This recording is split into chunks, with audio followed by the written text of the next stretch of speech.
नव वर्ष की आप सभी को बहुत बहुत शुभकामनाएं। Happy happy happy new year. नव वर्ष आपकी जिंदगी में बाहर लाए, दौलत, मान, सम्मान, प्रतिष्ठा, यश और सेहत जरूर लाए। जी, क्योंकि सेहत मुझे लगता है कि सबसे ज्यादा जरूरी है, जिसका जिक्र आपने यहाँ पर किया है। हम 2026 की शुरुआत अब कर रहे हैं। 2026 यानी कि जनवरी से लेकर दिसंबर तक जो पूरी तस्वीर बनती है। पर राखी जी, सबसे पहला सवाल यही है, लोग जानना चाहते हैं कि 2026 के वो कौन से व्रत हैं, वो कौन से प्रभावशाली अचूक व्रत है जिनके जरिए वो अपनी जिंदगी में धन वर्षा कर सकते हैं।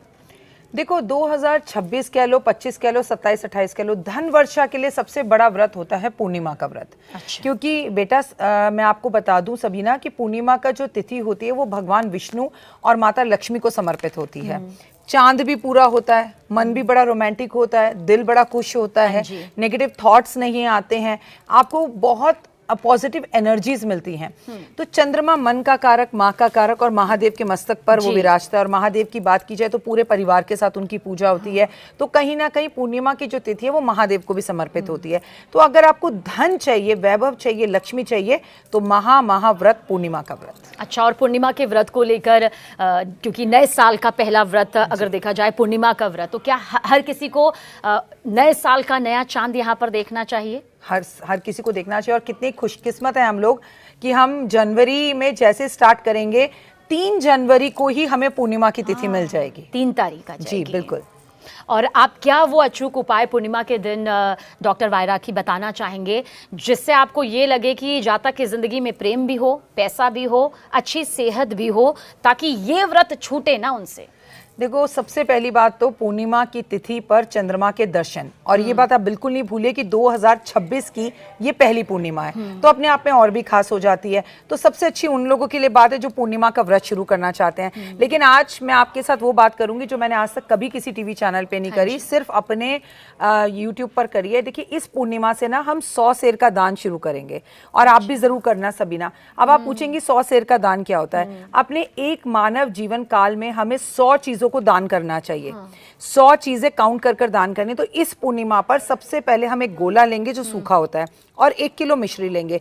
हमें जो भी चीजें दान करनी है वो सब 1 किलो दान करनी है। अच्छा। और सबसे पहले जो दान करना शुरू करना है वो मीठा करना है। तो हम मिश्री और गोला लेंगे। तो मिश्री 1 किलो हो गई, तो आप अपनी एक लिस्ट बना लीजिए, उसमें लिख लीजिए 1 किलो मिश्री और गोला। गोला उसमें एक्स्ट्रा है। आप ये किसी ब्राह्मण को दे आइए, किसी मंदिर में दे आइए। इसमें 10 रुपए 5 रुपए जरूर रखिएगा, या फिर आप किसी जरूरतमंद को दे दीजिए, वो मिश्री की चाय बनाकर पी लेगा, है ना। आप कहेंगे 100 सेर का दान क्या होता है? हम इस पूर्णिमा पर जनवरी से शुरू करेंगे और अगली जनवरी 2027 तक 100 चीजों का दान करना है हमें, जिसे 100 सेर का दान कहते हैं। जिसमें सीजन के फल आ जाएंगे। 1 किलो सेब कर दिया, 1 किलो अंगूर कर दिया, 1 किलो अनार। पूर्णिमा में करना नहीं, हर रोज करना 3 जनवरी से लेकर अगले साल 100 चीजें तभी तो दान होंगी। हाँ, जी जी जी। तो हमें तो दिन 365 ही मिलेंगे। और अच्छी बात यह कि इस साल 2026 में अधिक मास है, और तो ये 1 किलो ही होना चाहिए सर? हाँ, लेकिन अगर आप कर रही हैं दान तो आपका 1 किलो होना चाहिए। आपके हस्बैंड कर रहे हैं तो उनका अलग होना चाहिए। और आपको एक लिस्ट बनानी है। आपको इसमें चप्पल भी दान करनी है, आपको इसके अंदर कपड़े भी दान करने हैं, आपको इसमें कंबल भी दान करना है। आपको इसमें जो भी चीज आप चाहती हैं, आपको संसार में आप यूज करें, आप मैं और आप ये कप में चाय, तो कप भी दान करने हैं। तो जो भी चीज करनी है, एक तराजू अपने घर में रख लीजिए। हमारे बुजुर्ग करवाते थे, तो आपने 4 कप 2 कप आएंगे, तोल लीजिए और उसे लेकर किसी को दे दीजिए। अब आप कहें चप्पल भी तोल कर दान करनी है। 1 किलो चप्पल में करीबन अगर आप हवाई चप्पल लें तो 2 से 3 चप्पल आ जाती हैं। 2-4 लोगों को बांट दीजिए। आप साबुन दान करिए, आप 1 किलो का शैम्पू दान कर दीजिए, 1 किलो चीनी कर दीजिए। इस टाइम आपको पता है बड़ी अच्छी मूंगफली आई हुई है, 1 किलो मूंगफली कर दीजिए, पालक कर दीजिए। जनवरी टू जनवरी इसे कहते हैं 100 किलो का दान। ये अपने जीवन काल में एक बार जरूर करना चाहिए। ये महा उपाय है, और मुझे देखने वाले दर्शक ऑलरेडी बहुत बार कर चुके हैं ये। और यह हर राशि, हर नंबर कोई भी कर सकता है, और जीवन में एक बार, सिर्फ एक बार। अच्छा, कभी भी कोई सूतक पातक पीरियड से कोई लेना देना नहीं है इसका। आपने एक डायरी बनानी है, मैंने ये दान किया, मैंने ये दान किया। नियम है 1 किलो होना चाहिए और हर दिन होना चाहिए ये दान। अगर आप हर दिन कर सके तो करें। कई बार तो सबीना ऐसा भी होगा कि आपको दिन में 2 बार करने होंगे, क्योंकि आपको 100 चीजें दान करनी है। हो सकता है कि आप कभी कभी भूल जाए, क्योंकि हम बड़ी स्पीड से शुरू करते हैं, फिर हम भूल जाते हैं। और बड़ा आसान है, गर्मी में 1 लीटर पानी दे दो, 1 किलो रूह अफ़ज़ा दे दो, 1 किलो शरबत दे दो, 1 किलो चीनी दे दो, 1 किलो नमक दे दो। आप ऐसे ही हज़ारों चीज़ें बना सकती हैं जो दिन भर यूज़ करती हैं। जो आप यूज़ कर रहे हो वो आपको देना है। तो इस जीवन में आने के बाद आपको लगेगा अरे कुछ तो किया, आने के बाद जो हम यूज करते हैं वो चीजें एटलीस्ट हमने दी। तो ये महादान है, ये महादान है। राखी जी, बहुत सारे ऐसे लोग जो हमारे आसपास भी होते हैं, वो कहते हैं कि हम दान तो कर सकते हैं, हम नाम जाप भी कर सकते हैं, लेकिन व्रत नहीं रखा जा सकता। तो क्या वो भी पूर्णिमा में कुछ ऐसा दान कर सकते हैं, कुछ ऐसा अचूक उपाय कि भले ही वो व्रत नहीं रख रहे हैं लेकिन उन्हें पूर्णिमा के, नए साल के इस पूर्णिमा का फल मिल जाए? साल के दूसरे तीसरे दिन ही, मतलब 1 तारीख, 2 तारीख और 3 तारीख की पूर्णिमा है। 3 को हमें पूर्णिमा मिल रही है, तीसरे दिन। तो देखिए, सबसे पहले तो मैं आपसे कहूंगी कि जो व्रत नहीं रखते उसका जवाब दूंगी। आपने बहुत अच्छा सवाल पूछा। आपको बीपी है, शुगर है, दवाइयां, व्रत नहीं रख सकते। सबीना, आप भूखे नहीं रह सकते पर किसी भूखे को खिला तो सकते हैं। तो आप इस दिन कम से कम 4 लोगों को खाना खिलाइए। 4 पराठे घर से बनाइए, उसमें अचार रखकर पानी की एक छोटी सी बोतल के साथ दे दीजिए। आप छोले भटूरे दे दीजिए, आप खीर पूरी का वितरण कर दीजिए। अच्छा, हमारे यहाँ पर पूर्णिमा पर खीर जरूर बनाई जाती है। महादेव को भी भोग लगाई जाती है, महालक्ष्मी को भोग लगाकर, और उसके बाद उस खीर को परिवार मिलकर खाता है। चंद्रमा की रोशनी में रखकर, उसमें कहते हैं कि अमृत बरसता है, या चंद्रमा की रोशनी में बालकनी में खड़े होकर। तो आप किसी भी हाल में अगर भूखे नहीं रह सकते तो प्लीज इस दिन किसी भूखे का पेट भर दीजिए। और 2026 का अब बाकी व्रत भी जान लेते हैं जो आपकी जिंदगी में संपूर्ण प्रसन्नता लाएगा और साथ ही आशीर्वाद की वर्षा आप पर होगी। राखी जी, 2026 का और कौन सा ऐसा व्रत है जो आप कहेंगी कि जातक को रखना भी चाहिए, और अगर नहीं रख सकते तो कम से कम जो आप यहाँ पर उपाय बता रही हैं, अगर उसका भी पालन कर लें तो उन्हें पूर्ण फल मिल सकता है?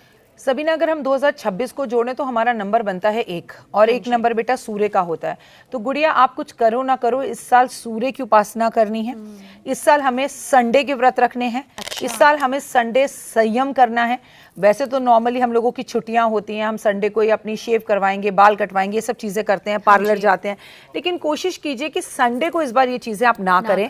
अगर आप व्रत नहीं रख सकते तो संडे को 1 टाइम का खाना खाएं या कम खाएं, या फिर अल्पाहार लें, या फिर आप फ्रूट ज्यादा लें, या फिर आप संडे को कम से कम कुछ लोगों को भोजन जरूर करें, क्योंकि ये साल सूर्यदेव का है और 1 नंबर का है, इसलिए आप इसे खासतौर पर बता रही हैं।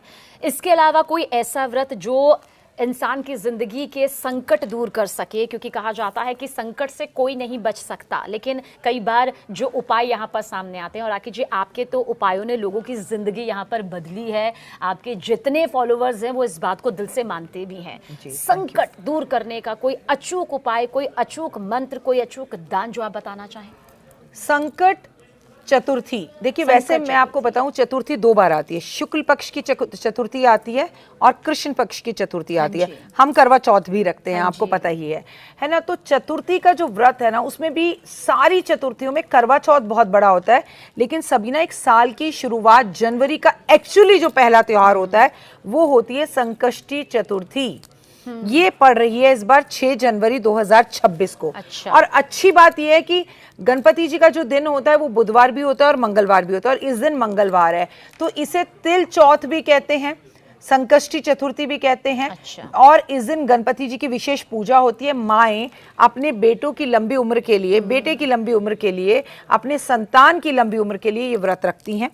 चंद्रमा के दर्शन करती हैं, चंद्रमा को अर्घ देती हैं, गणेश जी की पूजा करती हैं, और इस दिन तिल का प्रयोग होता है। इस दिन हम तिल से नहाते हैं, तिल का उपटन लगाते हैं, तिल भगवान को जो है भोग लगाते हैं, तिल बुग्गा बनाते हैं। इसके बाद हम तिल का दान करते हैं, तिल के तेल में भगवान का दीपक जलाते हैं। इसे संकष्टी चतुर्थी कहते हैं। और ये अगर मंगलवार को पड़ जाए तो और भी मंगलकारी हो जाती है, कष्टों को दूर करने वाली हो जाती है। बहुत से लोगों के घर में ये व्रत रखा जाता है, पर बहुत से लोगों के नहीं भी रखा जाता। 6 जनवरी को, हाँ जी, मंगलवार। और ये भी आप ध्यान रखिए कि ये साल का पहला मंगलवार, इसलिए और भी ज्यादा खास हो जाता है। तो इस दिन आप हनुमान जी की पूजा तो करेंगे, आप गणपति जी को इस दिन अगर सिंदूर अर्पण चढ़ा करते हैं, सिंदूर लाल चढ़ाया गज्जा गजमुख को, महिमा कहीं ना जाए साईं सुरवर को, तो गणपति की कृपा होगी, विघ्न दूर होंगे, तिल का दान करिए, तिल खाइए। तिल बुग्गा कैसे बनता है, इसमें हमारे यहाँ तिल को भूना जाता है घी के अंदर, उसमें फिर चीनी मिलाकर उसे खाया जाता है। कहते हैं एक तरह का शगुन है और ये आपकी सेहत को भी अच्छा करता है।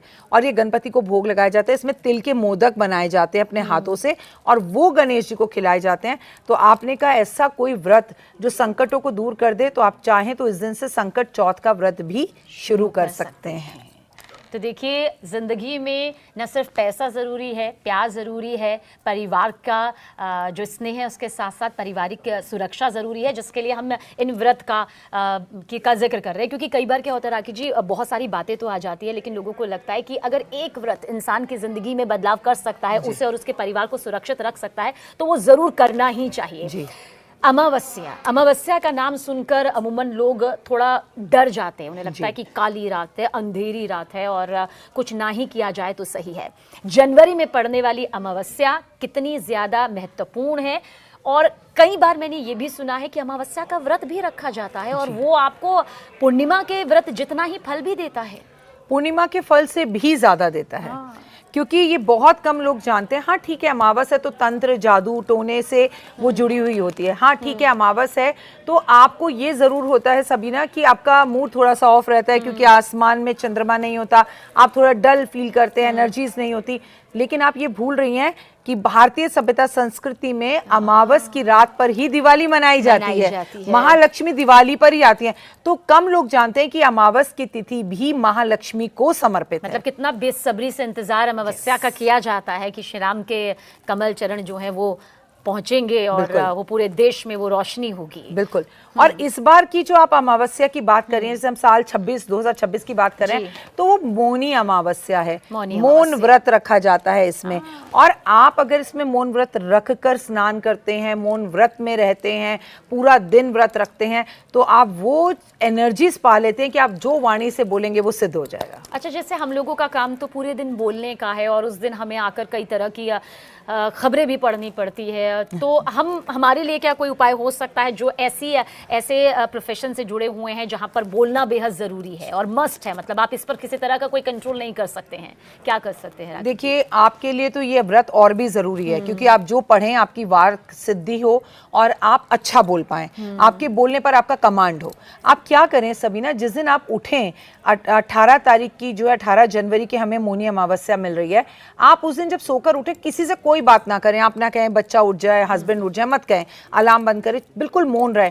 मौन रह के स्नान करें, मौन रहकर चुपचाप आप अपना नाश्ता करें, मौन रहकर आप अपने ऑफिस आ जाएं। किसी से रास्ते में कोई बात नहीं करनी है तो लिख कर दो, व्हाट्सअप कर दो। और आप अपने पास एक छोटी सी स्लिप रख लो। आपको ऑफिस में आके तो बोलना ही पड़ेगा, ऑफिस में जो पहला बंदा मिले आप उसको वो स्लिप पकड़ा दो और उस स्लिप पर लिखा हो, राम राम बोल मुंह के पट खोल। कोई आपको ऐसे बोले, आप तुरंत बोलिए राम राम और मुंह के पट खोल दीजिए। वो आधा घंटा, 1 घंटा, 10 मिनट, जितनी देर भी आपने वो व्रत रखा, वो व्रत का फल आपको मिलेगा। ठीक, this is the best way. और अगर कोई पूरे दिन राखी जी नहीं रख पाया, तो क्या वो मध्यांतर का भी कोई वक्त चुन सकता है कि मैं 2 घंटे, 4 घंटे, 6 घंटे अपने कार्य को पूर्ण करने के बाद मौन व्रत लूंगा, ये मैं प्रण लेता हूँ, इस तरह भी क्या मुमकिन है? कहीं ऐसा तो नहीं कि ये सिर्फ एक कहने वाली बात हो जाएगी और फिर उसका फल नहीं मिल पाएगा? कहते हैं मौनी अमावस्या पे गंगा स्नान, यमुना स्नान मौन रह के करना चाहिए। लेकिन हम तो गंगा यमुना नहीं भी जा पा रहे, तो अपने घर में गंगा मैया को प्रणाम करते हुए, जय गंगा मैया मन में जाप करते हुए, महादेव हर हर महादेव करते हुए आप स्नान करें। आपका सवाल बहुत अच्छा है सबीना। अगर आप पूरा दिन व्रत नहीं रख पा रहे, अपने पूरी डेली रूटीन्स के काम करो, घर वालों को डिनर भी करा दो रात को, उनको बोलो अब मैं मौन हूँ, मुझसे थोड़ी देर कोई बात मत करना, लेकिन आप उसमें आप बैठ के फोन मत चलाइए, उसमें बैठ के महालक्ष्मी की आराधना कीजिए, लक्ष्मी सहस्त्र नाम का पाठ कीजिए, श्री सुक्तम का पाठ कीजिए, कनक धारा स्तोत्र का पाठ कीजिए, मानसिक पूजा कीजिए, पढ़िए, लेकिन होठों को मत हिलाइए और उसको मौन रहकर सो जाइए। फिर अगले दिन सुबह उठें तो अपने पास एक पर्ची रख लें, खुद ही उसे पढ़े, राम राम बोल मुंह के पट खोल। मतलब जो बोलना है ना, वो पहला शब्द राम राम बोलना है, या ऐसा कुछ बोलना है। आप अपना बच्चा सामने रखो, उसे बहुत आशीर्वाद दे दो, कल्याण हो, सकल विद्या प्राप्तस्तु, खुश रहे, सुखी रहे, तेरे को बहुत तरक्की मिले। तो इतनी देर मौन रहने के बाद, वो भी कलयुग में जब हम चुप ही नहीं रह सकते, आप किसी को भी आशीर्वाद देते हैं, वो उसे लग जाता है। बहुत अहम बात कि 2026 की जनवरी में जो ये व्रत आ रहे हैं वो आपकी ज़िंदगी में देखिए किस तरह से बहुत बहुत सारी खुशियां ला सकते हैं। और कहते हैं ना कि शुरुआत यहाँ पर बेहतरीन हो तो फिर अंत उतना ही ज़्यादा भला होता है। अगर आप उन नियमों को मान रहे हैं तो कुछ नियम तो ज़िंदगी में मानने होंगे ही होंगे।